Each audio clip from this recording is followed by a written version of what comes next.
Breaking Gulf News. Canberra, new Australian Prime Minister Malcolm Turnbull defended on Monday his major cabinet shake-up and said if the percentage of women in Parliament had been higher he could have appointed more to key roles.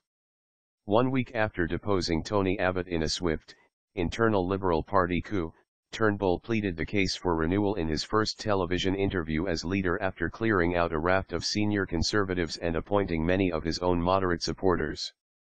He upped the number of women in cabinet from 2 to 5 in a move seen as a significant change in style and tone for the unpopular government, with Marise Payne notably becoming the country's first female defence minister.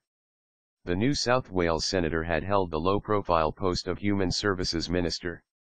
Leaders have to make sure that there is renewal, Turnbull told Channel 9. And that's why you have seen so many new faces in the cabinet, so many more women, so many more younger people. Turnbull said he thought having 2 women cabinet ministers out of 19, as Abbott did, was not enough. It would be good if it were more, but as you know the percentage of women in the parliament itself is not as high as it should be, he said.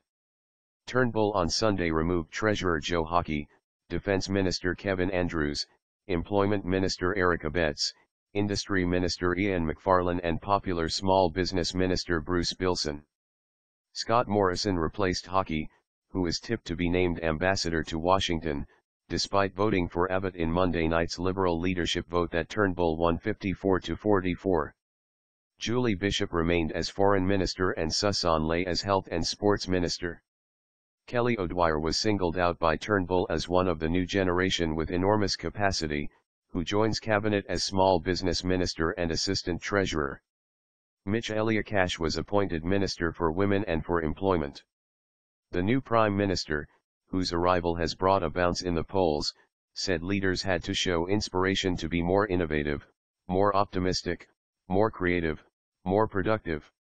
With commentators warning that the sacking of leading Conservatives could ignite party feuding, Turnbull told ABC Radio, "No one could suggest that this cabinet, this ministry has been assembled on any basis other than merit." He continued, "It is vital to have a contemporary, 21st-century government and that requires renewal." Turnbull, a Republican who has campaigned for Australia to cut ties with the British monarchy, told Channel 9 it would not be worth raising the issue again until after the reign of Queen Elizabeth II. "The priorities of the government and the priorities of most Australians are much more immediate and they relate to economic growth and jobs," he said. "My own view is that the next occasion for the Republic referendum to come up is going to be after the end of the Queen's reign." Governor-General Peter Cosgrove swore in the new ministers at the capital Canberra.